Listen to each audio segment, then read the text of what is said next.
बाजीराव की लड़ाई होती है। उधर जब मराठे पावरफुल होते जा रहे हैं 1719 में, जब मुगलों से समझौता करके कह देते हैं कि हम तो पूरे साउथ से ही चौथ और सरदेशमुखी लेंगे, तो साउथ में एक नया व्यक्ति अपना राज्य बढ़ाता जा रहा है, चिनकिलिच खान, जो हम पढ़ते हैं कि मोहम्मद शाह रंगीला के टाइम में हैदराबाद के एक नए राज्य की स्थापना कर देता है। अब स्वभावता था कि दक्षिण की शक्ति मराठे और दक्षिण में चिनकिलिच खान को अपना साम्राज्य बढ़ाना है, तो इन दोनों के बीच में लड़ाई होती है। बाजीराव और चिनकिलिच खान के बीच में लड़ाई होती है। हैदराबाद का नवाब है चिनकिलिच खान, हमने पढ़ा है पहले। इन दोनों के बीच में बैटल ऑफ पालखेड़ा 1728 में पालखेड़ा का युद्ध हुआ। बाजीराव चिनकिलिच खान को हरा देता है और चिनकिलिच खान को हराने के बाद उससे संधि की जाती है। उस संधि का नाम है मुंगीसिउ गांव की संधि। और मुंगीसिउ गांव की संधि के अंदर बाजीराव बाकायदा लिखवा लेता है कि हम तुमसे चौथ लेने का अधिकार रखते हैं। सिंपल दो बातें याद रखनी है। पालखेड़ा का युद्ध किस किस के बीच में हुआ? तो मराठा पेशवा बाजीराव और हैदराबाद के निजाम, आपके निजामुल मुल्क या निजाम चिनकिलिच खान के बीच में 1728 में। कौन जीता? तो बाजीराव जीते। युद्ध के बाद कौन सी संधि हुई? तो मुंगीसिउ गांव की संधि। यदि आपने संजय लीला बंसाली वाली बाजीराव मस्तानी मूवी देखी हो तो उसमें एक सीन है जिसमें एक व्यक्ति ऊंचे से सिंहासन पर बैठा हुआ है, आगे दो शेर बांध रखे हैं उसने, लंबी सी दाढ़ी है उस व्यक्ति की।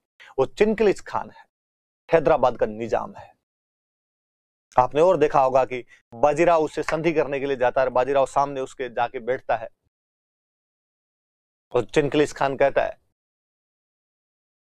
कि पेशवा को गिरफ्तार कर लिया जाए, और बाजीराव मुस्कुरा कर कहता है कि गिरफ्तार तो तुम हो निजाम, ये चारों तरफ जो भी बंदे खड़े हैं मेरे हैं। और फिर वहां पर उन दोनों के बीच में संधि होती है। वो जिस संधि का सीन है वो ये मुंगीसिउ गांव की संधि है। इस बार जब भी वो मूवी देखो, उस व्यक्ति को देखते समझना कि वो हैदराबाद का निजाम चिनकिलिच खान है, जो मोहम्मद शाह रंगीला के समय में हैदराबाद के नए राज्य की स्थापना करता है, जो पालखेड़ा के युद्ध में बाजीराव द्वारा हरा दिया गया था। और ये जो दोनों बैठकर बातचीत कर रहे हैं, ये मुंगीसिउ गांव की संधि है। हालांकि मूवी में बहुत बकवास दिखाई गई, और मूवी में जब दो राजा आपस में संधि कर रहे हैं तो बाजीराव कहता है, दक्षिण भारत के राजा को निजाम कहते थे, तो बाजीराव का एक डायलॉग उस मूवी में दिखाया हुआ है कि फलों में एक ही राजा होता है, उसे कहते हैं आम। दक्षिण भारत में एक ही राजा, उसे कहते हैं निजाम। मुझे लगता है दो राजाओं की संधि के अंदर कम से कम ऐसी बातें तो नहीं होती होगी। आम आम, निजाम निजाम तो क्या ही करते होंगे। फिल्मों वालों ने अपनी तरफ से मसाला डालने के प्रयास में ऐसा कुछ भी डाल दिया। मुझे लगा जब इतने पर ही चले गए, आम आम निजाम निजाम ही करवाने लग गए, फिर तो यार कोई राजा दूसरे राजा को लेटर लिखता होगा तो वैसे भी लिख देता होगा, खून से खत लिखता हूं शाही मत समझना, शीशी भरी गुलाब की इन पत्थर से तोड़ दूं, लेटर का जवाब नहीं आया तो खाना पीना छोड़ दूं, ये भी दिखा देते। भारतीय फिल्में, बॉलीवुड मसाला फिल्में इतिहास के साथ कभी न्याय कर ही नहीं पाती। पर आप देखो तो थोड़ा सा आप दिमाग में रखना, क्योंकि अब आपने हिस्ट्री पढ़ ली। पहले भले ही आपने वो मूवी रणबीर सिंह और दीपिका पादुकोण के लिए देखी होगी, पर इस बार उसको बाजीराव के नजरिए से देखो यदि। हालांकि नहीं देखनी चाहिए, बहुत फर्जी मूवी है, इतिहास के साथ कतई न्याय नहीं करती है वो मूवी, न बाजीराव के साथ में न्याय करती है। पर फिर भी कभी आ जाए आंखों के सामने आपके, तो ध्यान देना कि वो जिस संधि की बात कर रहे हो, मुंगीसिउ गांव की संधि है, वो जो व्यक्ति बैठा हुआ वो निजामुल मुल्क है या चिनकिलिच खान है, हैदराबाद का नवाब है। इन्हीं दिनों में बुंदेलखंड वाले इलाकों में एक नई अफगान शक्ति उभर रही थी। बंगस मुसलमान उभर कर सामने आ रहे थे, और उन बंगस मुसलमानों का नेता था मोहम्मद खान बंगस। उधर बुंदेलखंड में एक रियासत और हुआ करती थी, ओरछा, और ओरछा के महाराज थे इस समय छत्रसाल बुंदेला। इन बुंदेलों के नाम पर ही उस जगह का नाम बुंदेलखंड है। मोहम्मद खान बंगस बुंदेलखंड में, महाराज छत्रसाल बुंदेला बुंदेलखंड में। स्वभावतः बात थी कि दोनों में टक्कर होती, और मोहम्मद खान बंगस छत्रसाल बुंदेला पर आक्रमण कर देता है। संभाल नहीं पाए छत्रसाल बुंदेला, घेर लिया गया ओरछा के महल को, ओरछा के किले को। फिर आप मूवी के अंदर देखते हो कि छत्रसाल बुंदेला की तरफ से एक युवती बाजीराव के पास समर्थन लेने के लिए जाती है, मस्तानी। उस सीन से पहले एक सीन और दिखाया हुआ है कि बाजीराव अपने कैंप के साथ कहीं पड़े हुए, अपनी सेना के साथ में कहीं है, और एक व्यक्ति आगे बाजीराव को कहता है कि पेशवा क्या आज्ञा है हमारे लिए। और पेशवा कहते हैं कि अब हम सतारा चलेंगे, जाकर छत्रपति से भेंट करेंगे। सेना सतारा जाने की तैयारी कर रही होती है। इतने में मस्तानी आती है और मस्तानी आकर बाजीराव को अपने राज्य ओरछा की स्थिति के बारे में बताती है कि किस प्रकार हमारे राज्य को मोहम्मद खान बंगस ने घेर लिया और हमें तुम्हारी सहायता की आवश्यकता है। बाजीराव वापस उस व्यक्ति को बुलाते हैं और कहते हैं कि हम सतारा नहीं चलेंगे, हम ओरछा चलेंगे, इसलिए सेना को ओरछा की तरफ कूच करने की हुक्म दिया जाए। वो व्यक्ति वापस पेशवा से कहता है कि पेशवा, यदि हम सतारा नहीं गए तो छत्रपति बहुत नाराज होंगे, छत्रपति ने हमें बुलाया है। पेशवा बाजीराव कहता है कि नहीं, जब छत्रपति साहू जी महाराज इस बात को सुनेंगे कि एक हिंदू ने दूसरे हिंदू की सहायता की तो बेहद राजी होंगे। फिल्मकार उस डायलॉग को सही से दिखा नहीं पाया, बाकी वो डायलॉग बाजीराव के उसी कथन को प्रतिबिंबित करता है जब वो कहता है कि मैं हिंदू पद बादशाही की स्थापना करूंगा,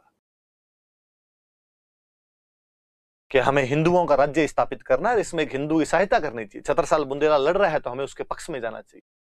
उस मूवी में फिर एक सीन है कि रथ पर बैठा हुआ एक व्यक्ति कहता है कि अब किले की तरफ से आक्रमण की तमाम संभावनाएं समाप्त हो गई, अब किले पर हम आक्रमण करेंगे।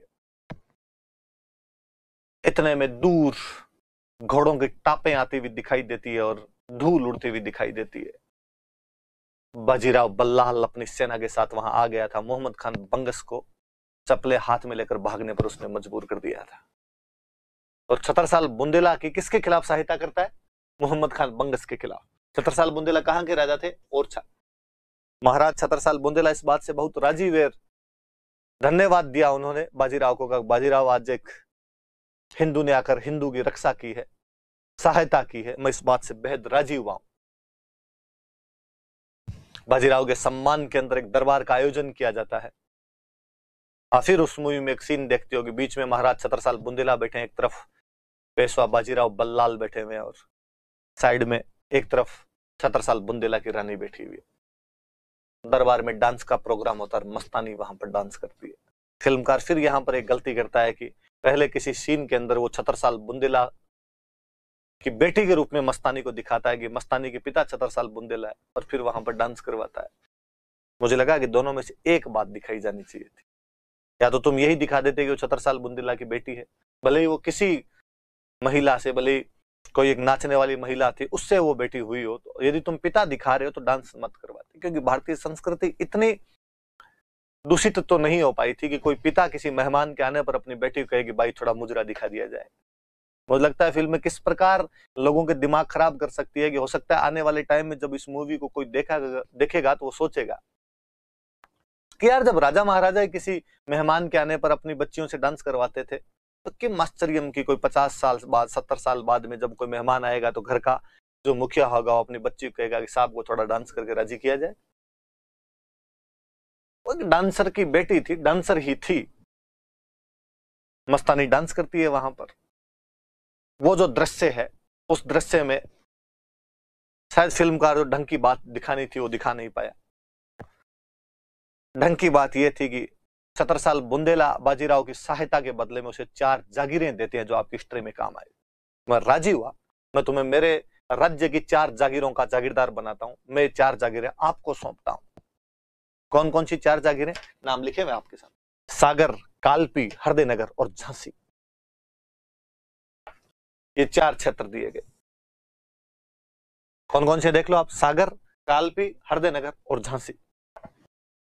ये कालपी वही स्थान है जहां पर हमारे मेवाड़ के राणा सांगा ने प्राण त्यागे थे। झांसी, जिसको आप रानी लक्ष्मीबाई के नाम से जानते हैं, बुंदेलखंड के बीच में एक जगह है झांसी, जो किसी समय छत्रसाल बुंदेला के पास में थी, लेकिन बाद में उसने मराठा बाजीराव को दे दी थी। इसीलिए आप गीत सुनते हो कि बुंदेले हर बोलों के मुंह हमने सुनी कहानी थी, क्योंकि झांसी बुंदेलखंड का हिस्सा है। कौन कौन सी 4 जगह दी गई? सागर, कालपी, हृदयनगर और झांसी। और बाजीराव हृदयनगर लेता है, लेकिन अपना हृदय वहीं छोड़ देता है। हृदय मस्तानी ने छीन लिया था। कालांतर में मस्तानी भी बाजीराव को दे दी जाती है कि आप इसको भी लेकर जा सकते हैं। उस समय जब मुगलों का साम्राज्य ढह रहा था तो भारत में समुद्री शक्ति के रूप में कुछ विदेशी शक्तियां उभर रही थी। हम पढ़ते हैं कि नीले पानी की नीति के तहत पुर्तगाली हिंद महासागर में अपना साम्राज्य विस्तार करते जा रहे हैं। कहते हैं एक बार पुर्तगालियों ने मराठों के कुछ जहाज पकड़ लिए कि आप हमारी टेरिटरी में, एस्तादोडी इंडिया में नहीं आ सकते, ब्लू वाटर पॉलिसी में नहीं आ सकते। बाजीराव को जब पता चला कि पुर्तगालियों की इतनी औकात हो गई कि हमारे जहाज पकड़ लिए गए, पेशवा ने कहा कि अता माजी सटक लिए, तुम ऐसा नहीं कर सकते। उसने पुर्तगालियों पर हमला किया और पुर्तगालियों के 2 द्वीप छीन लिए, सालसेट और बसीन। तो बसीन बहुत मुख्य केंद्र था उनका। गोवा और बसीन दोनों उनके राजधानी के तहत काम किया करते थे और बसीन उनसे छीन के ले लेता। तो पुर्तगालियों से 2 एरिया छीन लाया था ये आदमी, पुर्तगालियों को हरा देता उस युद्ध के अंदर। कौन कौन से 2 एरिया छीन लिए थे? सालसेट और बसीन। उसी प्रकार अरब सागर में एक टापू था जंजीरा, उस टापू पर एक अफ्रीकन हबसी जनजाति रहती थी, सिद्धि, पायरेट्स ऑफ द कैरेबियन, समुद्री लुटेरे जो समुद्र में जाने वाले जहाजों को लूट लिया करते थे, वो सिद्धि उस जंजीरा के टापू पर रहा करते थे। अफ्रीकन हबसी थे जो किसी समय अहमदनगर राज्य की सेवा में काम करने के लिए आए थे, लेकिन कालांतर में वो अपना स्वतंत्र अस्तित्व बनाकर समुद्र में जहाजों को लूटने का काम शुरू कर देते। और एक बार सिद्धियों ने मराठों के जहाजों पर हाथ डाल दिया। बाजीराव गया और उसने सिद्धियों से मुंह में तिनका देकर माफी मंगवाई। सिद्धियों ने सरेंडर किया, काली गाय है तेरी, धूड़ खाई इस बार, आइंदा से अभी कभी ऐसा नहीं करेंगे। कालांतर में सिद्धि हमारे भारत के अंदर ही बस गए। गुजरात के अंदर अब भी इनके कई परिवार रहते हैं, वैसे थोड़े अफ्रीकन टाइप के से लगते हैं। हार्दिक पंड्या की दादी या नानी इन सिद्धियों में से कोई एक है, मैं भूल रहा हूं कौन है, पर एक लीनेज इन सिद्धियों से कहीं से आती है, उसके परिवार के किसी एक महिला की, इसलिए आपको उसमें वैसे ही गुण से दिखाई देते हैं। आपको इंडियन कम और वेस्ट इंडीज या अफ्रीकन का ज्यादा लगता है, तो सिद्धि याद रखना। ये वो समय था जब बाजीराव अपनी शक्तियों को बढ़ाता जा रहा था और एक दिन मराठों ने अवध के आसपास में अटैक करने की कोशिश की। सादत खान अवध का नवाब हुआ करता था, वहां उसकी सेना बड़ी थी, इसलिए मराठे अटैक करते नहीं, वापस चले जाते। मराठों को लगा पंगा भारी पड़ जाएगा, अपने कम है ज्यादा, इसलिए मराठे आए अटैक करने के लिए, पर चले गए। सादत खान ने मोहम्मद शाह रंगीला को यह बात नमक मिर्च लगा के भेजी थोड़ी, और उसने कहा कि मराठे आए थे पर मेरे डर से चले गए, मराठों में अब कोई ताकत नहीं बची है। बाजीराव को जब पता चला कि आजकल मुगलों को ये लगने लग गया कि हम तो कुछ भी नहीं है, 1737 में मात्र 500 घुड़सवारों के साथ बाजीराव दिल्ली की तरफ कूच करता है। गतिशीलता और तीव्रता बाजीराव की निशानी थी, मोबिलिटी एंड स्पीड, वो तीव्र गति से, विद्युत गति से बाजीराव दिल्ली के बाहर जाकर अपना कैंप डालता है। उस आदमी का क्या जलवा रहा होगा कि मुगल बादशाह मोहम्मद शाह रंगीला ने जब सुना कि बाजीराव दिल्ली के बाहर तक आ गया, तो मोहम्मद शाह रंगीला दिल्ली छोड़कर भाग गया था। बाजीराव दिल्ली में घुसा ही नहीं, दिल्ली के 3 दिन बाहर शिकार खेलकर वापस आ गया था, लेकिन इस बात ने मुगलों के खोखलेपन को प्रकट करके रख दिया था कि मुगल किस कदर खोखले हो चुके हैं कि वो मात्र 500 घुड़सवारों के साथ आए हुए मराठा पेशवा का सामना नहीं कर पाया। कहते हैं हालांकि फिर उसको लोगों ने चढ़ाया कि आप मुगल बादशाह से कैसे डर सकते हो, तो उसने एक बार फिर हैदराबाद के निजाम को भेजा कि तुम जाओ और मराठों का पीछा करो। भोपाल के अंदर मराठों से निजाम युद्ध लड़ता है, इसके बाद भोपाल का युद्ध होता है 1737 में, लेकिन मराठे हैदराबाद के निजाम को फिर बहुत ढंग से हराते हैं।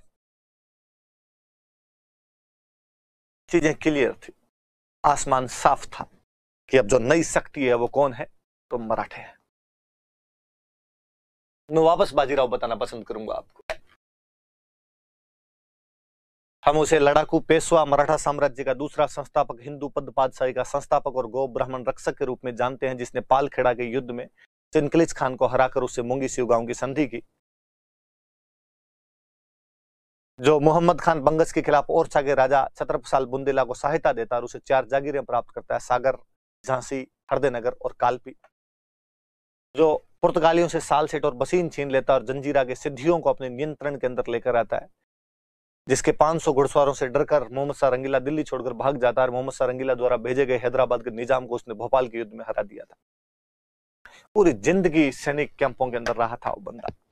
कहते हैं मोहम्मद शाह रंगीला ने एक बार किसी चित्रकार को कहा कि यार मुझे एक फोटो चाहिए, ये दिखता कैसे है बाजीराव, ये बताया तो जाए कम से कम मुझे। चित्रकार ने एक फोटो बनाया। चित्रकार शायद बेहद इंटेलिजेंट, बहुत समझदार, अच्छा चित्रकार रहा होगा। उसने एक फोटो बनाया जिसमें बाजीराव घोड़े पर बैठा हुआ है, घोड़े की लगाम उसने ढीली छोड़ रखी है, अपने दोनों पैरों के बीच में उसने लगाम दबा रखी है और अपने हाथ में, एक हाथ में उसने गेहूं के दाने ले रखे हैं कुछ, और दूसरे हाथ से उन दानों को मसल रहा है। उसका चेहरा थोड़ा थका हुआ सा दिखाई दे रहा है। उसके पीछे बैकग्राउंड में दिखाया हुआ है कि युद्ध समाप्त हो गया है, सूरज ढल चुका है, लोग घायलों को उठाकर लेकर जा रहे हैं। चित्रकार इस चित्र के माध्यम से बताना चाहता है कि बाजीराव ने पूरे दिन इस युद्ध में भाग लिया था। अब युद्ध जीतने के बाद जब सूरज ढल चुका है, ये युद्ध के मैदान से जा रहा है, थक चुका है, और अब इसके यह भी याद आया कि पूरे दिन लड़ाई के चक्कर में खाना भी नहीं खाया था आज, इसलिए इसके जेब में जो गेहूं के दाने कुछ रखे हुए थे वो घोड़े पर बैठा बैठा खा रहा है। चित्रकार और बताना चाहता है कि उस व्यक्ति को खाने पीने की चिंता नहीं थी, उसका काम युद्ध युद्ध और युद्ध था। वो सैनिक कैंप में मरने जीने वाला व्यक्ति था। सैनिक वेशभूषा ही उसकी वेशभूषा थी, वही उसका जीवन था। मिलिट्री कैंप में उसने अपना पूरा जीवन गुजार दिया था। कहते हैं कि जब मोहम्मद शाह रंगीला के सामने वो फोटो रखा गया तो मोहम्मद शाह रंगीला ने फोटो देखकर कहा था कि साइड में लो, साइड में लो, मुझे डर लगता है इससे। मोहम्मद शाह रंगीला उसका चित्र देखकर डर गया था। बहुत अच्छा स्टेटमेंट है। कहा जाता है कि उसने कहा था, वो छत्रपति साहू को कहता है, साहू छत्रपति, डायलॉग देखिए आप। बाजीराव ने छत्रपति साहू से कहा, अब समय आ गया है कि हम विदेशियों को भारत से बाहर निकाल दें। ध्यान दीजिए इस बात पर आप, हम विदेशियों को भारत से बाहर निकाल दें। विदेशी कौन? मुगल। ये विदेशी हैं, हमारे भारत के नहीं। अब समय है कि हम इनको निकाल दें और हिंदुओं के लिए अमर कीर्ति प्राप्त कर लें। हिंदू पद पादशाही की स्थापना करें, हम कब्जा करें यहां पर। आओ हम इस पुराने वृक्ष के खोखले तने पर प्रहार करें। पुराना वृक्ष मुगल बादशाह, मुगल साम्राज्य, जिसका तना खोखला हो चुका है एकदम। पुराने वृक्ष के खोखले तने पर प्रहार करें, शाखाएं तो खुद ही गिर जाएगी। तना खोखला हो चुका है, शाखाएं वैसे ही गिरने वाली है, बीच में प्रहार किया जाए, ध्वस्त कर देंगे हम। हमारे प्रयत्नों से मराठा पताका कृष्णा नदी से अटक तक फहराने लगेगी। वास्तव में जो एग्जैक्टली हम डायलॉग ज्यादातर पढ़ते हैं वो पढ़ते हैं अटक से कटक तक। अटक का मतलब वही हुआ, अटक तो इसमें भी लिखा हुआ देख लो आप। पाकिस्तान के अंदर अटक नाम की जगह है, वहां से लेके कटक तक, अपने उड़ीसा में कटक पड़ता है, कृष्णा नदी वाला जो इलाका था, ये तब तक वहां कृष्णा नदी तक थे। तो कई बार इस डायलॉग ऐसे भी लिखा आता है कि क्यों ना हम मराठा पताका को अटक से कटक तक फहरा दें, या इसमें एग्जैक्टली ये लाइन ये लिखी हुई थी, कृष्णा नदी से अटक तक फहरा दें। साहू रिप्लाई के अंदर कहते हैं उसको, छत्रपति है साहू, साहू कहते हैं इसको, you shall plant it beyond the Himalayas. कहां अटक? मुझे लगता है तुम हिमालय के पार गाड़ दोगे। अफगानिस्तान की हिंदू कुश की पहाड़ियों तक, जहां तक कभी प्राचीन भारत का साम्राज्य विस्तृत हुआ करता था, तुम उसके भी पार चले जाओगे। You are indeed a noble son of a worthy father. तुम सच में अपने योग्य पिता के योग्य पुत्र हो। जितने योग्य तुम्हारे पिता बालाजी विश्वनाथ थे, उतने योग्य तुम हो, और मुझे पूरा विश्वास है कि तुम ऐसा कर दोगे। पर मेरा ध्यान हमेशा, बहुत सिंपल सा डायलॉग अक्सर कई बार पूछ लिया जाता है कि किस पेशवा ने कहा था कि हम अटक से कटक तक मराठों का झंडा फहरा देंगे? बाजीराव प्रथम। पर मेरा ध्यान जाता है हमेशा कि कटक तो मान लिया मैंने इधर कि बंगाल की खाड़ी आ जाती है, और बंगाल की खाड़ी के बाद हम मानते थे कि आगे वाला इलाका हमारा नहीं है, बंगाल की खाड़ी तक हमारा है। पर अटक बाउंड्री क्यों है? और इस अटक को केवल मराठों ने नहीं कहा है। मैं आपको कई एग्जाम्पल बताऊं। राजस्थान हिस्ट्री में कहीं मैंने आपको पढ़ाया होगा कि चौहानों का एक राजा हुआ था, विग्रहराज चतुर्थ। जिसने एक अभिलेख लगवाया, दिल्ली शिवालिक अभिलेख, जो वास्तव में अशोक के टोपरा अभिलेख के नीचे लिखा हुआ है। और उसमें विग्रहराज चतुर्थ कहता है कि मैंने तुर्कों को आर्यावर्त से निकाल दिया। आर्यावर्त मतलब हिंदुस्तान, भारत। मैंने तुर्कों को या मल्लेच्छों को, मल्लेच्छ कहता हूं उनको, मैंने मल्लेच्छों को आर्यावर्त से निकाल दिया है, मैंने आर्यावर्त को मल्लेच्छों से रहित कर दिया है। तथा मैं अपने उत्तराधिकारियों को कहना चाहूंगा कि वो इनको अटक नदी तक सीमित रखे। मतलब वो भी कहीं ना कहीं कह रहा है कि हमारे भारत की बाउंड्री अटक नदी तक जाती है और इनको वहीं तक रखना है, इनको आगे नहीं आने देना, वहीं तक रहने चाहिए, ये अटक नदी तक ही रहने चाहिए, ऐसा विग्रहराज चतुर्थ अपने अभिलेख के अंदर कहता है। मैं फिर एक बात बताऊं आपको, 1569 में बूंदी का राजा सुरजनहाड़ा अकबर के साथ संधि करता है। हम राजस्थान जीके में वापस पढ़ते हैं। और सुरजनहाड़ा उस संधि में अकबर से एक लाइन लिखवाता है कि चूंकि मैं संधि कर रहा हूं तो तुम्हारा मनसबदार रहूंगा, तुम्हारे सेनापति के रूप में तुम मुझे कहीं भी भेज सकते हो, मैं लड़ने के लिए जाऊंगा, पर मैं अटक क्रॉस नहीं करूंगा कभी। फिर अटक नदी है। कालांतर में बीकानेर के एक राजा हुए कर्ण सिंह, जिनको एक उपाधि मिली हुई जंगलधर बादशाह, वो उपाधि उनको बाकी हिंदू राजाओं ने उस अटक नदी के किनारे दी थी। सिंधु की एक सहायक नदी है अटक। कहते हैं हमारी सिंधु लगातार पहाड़ों में चलती है, सबसे पहले प्लेन के अंदर आती है तो अटक नाम की जगह पर ही आती है, जहां पर एक अटक नदी भी उससे आकर मिलती है। और कहते हैं औरंगजेब राजस्थान के सभी राजाओं को अटक क्रॉस करवा के उधर ले जाकर मुसलमान बनवाना चाहता था। ये बात जब राजाओं को पता चली तो उन्होंने कर्ण सिंह के नेतृत्व में अटक नदी पर विद्रोह कर दिया, औरंगजेब की सारी नावें तोड़ दी और सब राजाओं ने नारे लगाए कि हमारा बादशाह औरंगजेब नहीं है, हमारा बादशाह बीकानेर का राजा कर्ण सिंह है, इसलिए इसको जंगलधर बादशाह कहा जाना चाहिए। फिर बाजीराव कहते हैं कि हम हमारी पताका अटक से कटक तक फहरा देंगे। अभी 4-5 दिन से एक वीडियो बहुत वायरल हो रहा है जिसमें पाकिस्तान के भूतपूर्व तेज गेंदबाज रावलपिंडी एक्सप्रेस शोएब अख्तर एक किसी महिला पत्रकार से बातचीत कर रहे हैं और महिला पत्रकार पूछती है कि आप फ्री डेज में क्या करते हैं आजकल, और वो कह रहे हैं, उसमें थोड़ा पुराना वीडियो है, इसमें वो कह रहे हैं कि किसी का नाम लेते हैं, किसी एक फारसी राइटर का, कि मैं उनकी पुस्तक पढ़ रहा हूं जिसमें उन्होंने इस्लामी सल्तनत के बारे में लिखा है और उसमें बता रहे हैं कि उसमें सब चीजें बाकायदा नाम लेके सब तरीके से बताई हुई है। उसमें बाबर का वर्णन है कि किस प्रकार बाबर भारत पर आक्रमण करेगा, उसमें शेरशाह सूरी और हुमायूं की बातें हैं। वो कहते हैं उसमें कि जैसे नस्त्रदम भविष्यवाणियां करके गया था वैसे उसमें भविष्यवाणियां हैं और उनकी भविष्यवाणियां सच्ची हुई है। शोएब अख्तर कह रहा है उसमें कि उसमें 65 की जंग का वर्णन है, 17 दिन तक जो चला था उसका वर्णन है। आगे की लाइन बहुत गौर करने वाली है। शोएब अख्तर बोलता है कि उसके अंदर यह भी लिखा हुआ कि गजवा ए हिंद होगा, एक दिन भारत पर अधिकार कर लिया जाएगा, हिंदुस्तान पर पूरी तरीके से अधिकार कर लिया जाएगा। मेरा ध्यान इस लाइन पर गया कि शोएब अख्तर कहता है कि उस राइटर ने लिखा है कि अटक का दरिया 2 रंगीन हो जाएगा। वापस अटक का उल्लेख क्यों है? शोएब अख्तर कहता है कि वो ये भी लिखते हैं कि हम कश्मीर पर कब्जा कर लेंगे और फिर आगे पूरा हिंदुस्तान फतह कर लिया जाएगा। तो मुझे और लगता है कि अक्सर पाकिस्तान के लिए आहें भरने वाले भारतीयों को वीडियो बार बार सुनना चाहिए और उन्हें इस बात का ध्यान रखना चाहिए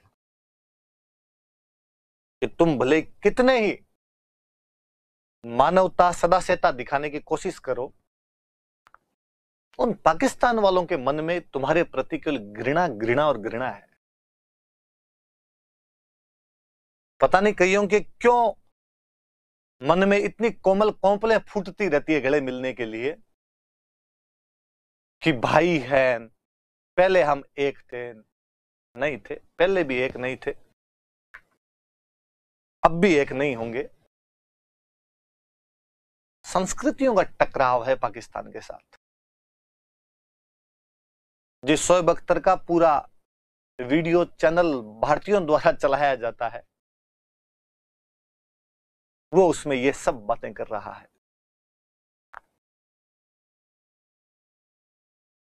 अटक बार बार आता है।